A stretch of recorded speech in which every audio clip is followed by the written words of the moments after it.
Today I am explaining you second type of ratio, solvency ratios means long-term solvency ratio. First type of ratio is liquidity ratio. Those are short-term solvency ratio, and it is solvency means long-term solvency ratios. These ratios are calculated to check a company's long-term solvency position, whether the firm is able to pay its long-term liability in time or not. In liquidity ratio, we check the short-term solvency position, and by these ratios, we check the long-term solvency position of the company. Following four ratios are calculated in solvency ratio. First, debt to equity ratio. Second, total asset to debt ratio. Third, proprietary ratio. And fourth, interest coverage ratio. Now I am explaining you one by one all these ratios. First, debt to equity ratio. This ratio establishes a relationship between long-term external liability means external equities and long-term internal liabilities means internal equities. Means it measures the proportion of long-term external and internal fund engaged in a company. Normally 2:1 is taken as ideal ratio. In this particular ratio, we are checking the component of long-term funds, means how much long-term funds arranged from internal sources and how much long-term funds are engaged from external sources. Normally 2:1 is taken as ideal ratio, means amount of external fund up to double of internal fund is taken as safe. Ratio is debt divided by equity. In this ratio, debt means long-term funds. Debt means not debtors. Debt means not only debenture. Debt means long-term external funds. And how we calculate debt? Debt is equal to long-term borrowings plus long-term provision. Long-term borrowings and long-term provision I explain you in first topic, and content of these are also explained in that topic, but I again explain you here. Content of long-term borrowings are debentures, bonds, term loan from bank or from other parties, public deposits, other loans and advances. And content of long-term provisions are provision for gratuity. Gratuity means a payment made by employer to employee at the time of retirement. Provision for earned leave means when an employee saves some leaves from allotted leaves and at the time of retirement he encash these leaves, means get money of these leaves, is called earned leave. And provision for warranty. Warranty means when we purchase an equipment, company gives us a warranty. If warranty is for more than 1 year, then these are taken in long-term provisions. Debt is equal to total debts minus current liability. I explained some relationship in a slide before current ratio. That slide is before solving question, learn some relationship. I explained this slide before current ratio. Working capital is equal to current asset minus current liabilities. Total debt is equal to long-term debts plus short-term debts. These long-term debts are called debts and short-term debts. Total of both these debts are taken as total debts. And from this total debts, if we deduct short-term debts means current liability, then we get long-term debts. Capital employed means shareholders fund plus long-term debts. If from capital employed we deduct shareholder fund, then we get long-term debts. So these relationship I explained you in the later slide. So again come with present slide. Debt is equal to total debts minus current liabilities. Debt is equal to capital employed minus equity. Now equity. Equity or shareholders fund or proprietors fund or internal liabilities are same. If any one of these are given, means equity is given. And how equity is calculated? Equity means share capital, whether equity share or preference share, plus reserves and surplus, whether capital reserve, capital redemption reserve, security premium reserve, plus debenture redemption reserve, plus revaluation reserve, plus surplus, that is balance in statement of profit and loss.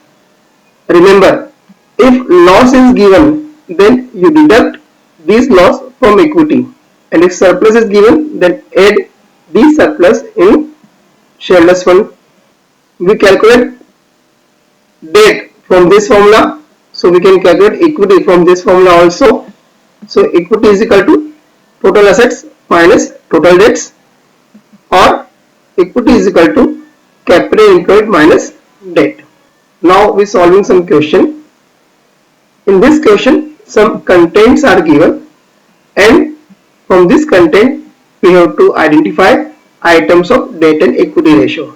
So equities and debts are land building. It is a non-current asset, so it cannot be added in either equity or debts. Share capital is a part of equity. General reserve is also a part of equity. Vehicle is a non-current asset.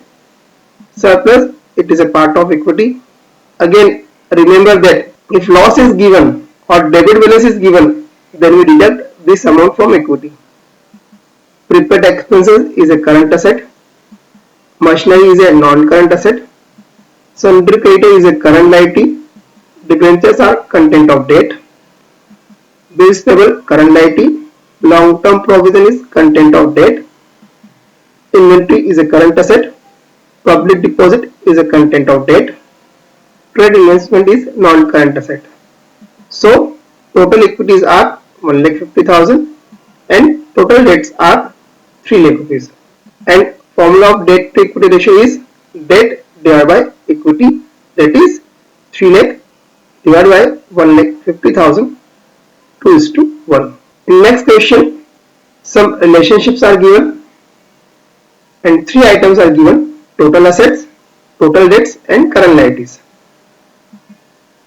In this question, total assets are given, which is not a content of our ratio. So why it is given? We know that total asset is equal to total liabilities. So it is the total of our balance sheet. We know that content of equity and liability part of balance sheet are shareholders fund plus total debts. Total debts means non-current liabilities and current liabilities. I explained in the first topic, major heads of equity and liability parts are 4. Out of that 4, 3 are used in book: shareholders fund, non-current liability and current liability.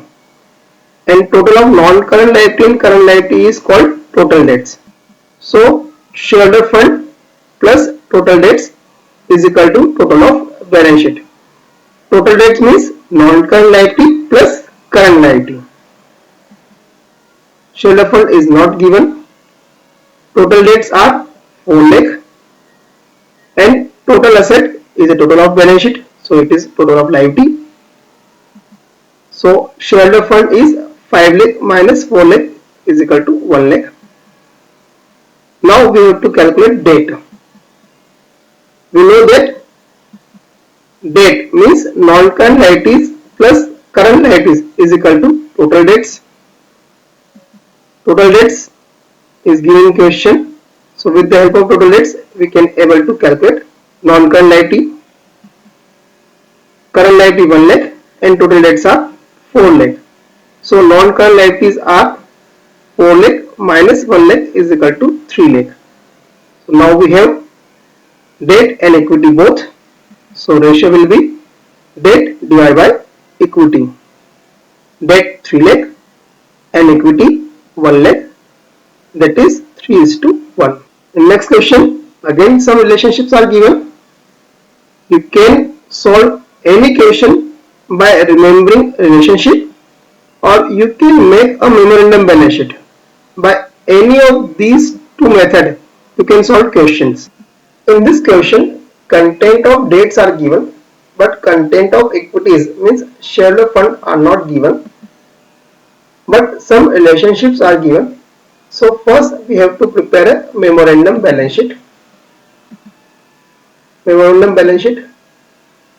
In memorandum balance sheet, there are major heads. In liability part, shareholder fund, non-current liability, and current liability. And asset side, non-current asset and current assets. First thing is given long-term borrowing, which is a part of non-current liabilities. Long-term borrowing is also a part of non-current liabilities. So non-current liabilities are 3 lakh rupees. Current liabilities are 50,000. The next item is given non-current asset, that is 360, and current asset 90,000. So why these non-current asset and current asset are given? Because these are given to calculate total of balance sheet. In last question, total assets are given, but in this question, you have to calculate total asset by adding non-current asset and current asset. So total of balance sheet is 4,50,000, and it is also a total of liability side. And only single content of liability part is hiding, which is shareholder fund. So balancing figure will be shareholder fund of rupees 1 lakh. So debt to equity ratio is debt divided by equity, that is 3 lakh divided by 1 lakh, 3:1. Now effect based questions. A purchase of machinery and debenture issued in payment rupees 5 lakh means machinery is purchased and in payment debenture of the company are given to the person from whom we have purchased machinery. So it is called issue of debenture, means debenture of company are increased by this. In this transaction, debt means debenture increases, which is a part of debt to equity ratio, and non-current asset machinery increases, which is not a part of debt to equity ratio. So only debts means numerator increases, so ratio will be increases. B. Sale of furniture, book value 50,000 at a loss of 10,000. In effect based question, try to identify impact of a transaction on all the content. So in this particular transaction, there are impact on 3 contents. First, in this transaction, non-current asset, that is furniture, decreases by 50,000, which is not a part of debt to equity ratio. Current asset means cash increases by 40,000, which is not a part of debt to equity ratio. And equity surplus decreases by 10,000. Why surplus decreases? Because we sold furniture at a loss, and because of this loss our profit decreases, means equity decreases, and equity is a part of debt to equity ratio. So only equity means denominator decreases, so ratio will be increases. Next case, redemption of debentures for cash 3 lakh rupees.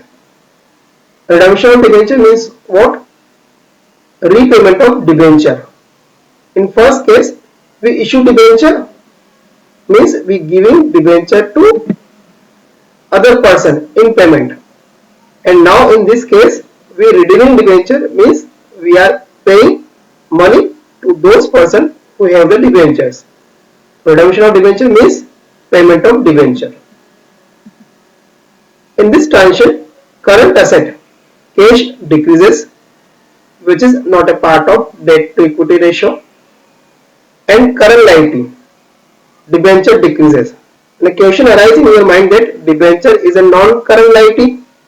So why it is stated here that debenture is a current liability? I explain later.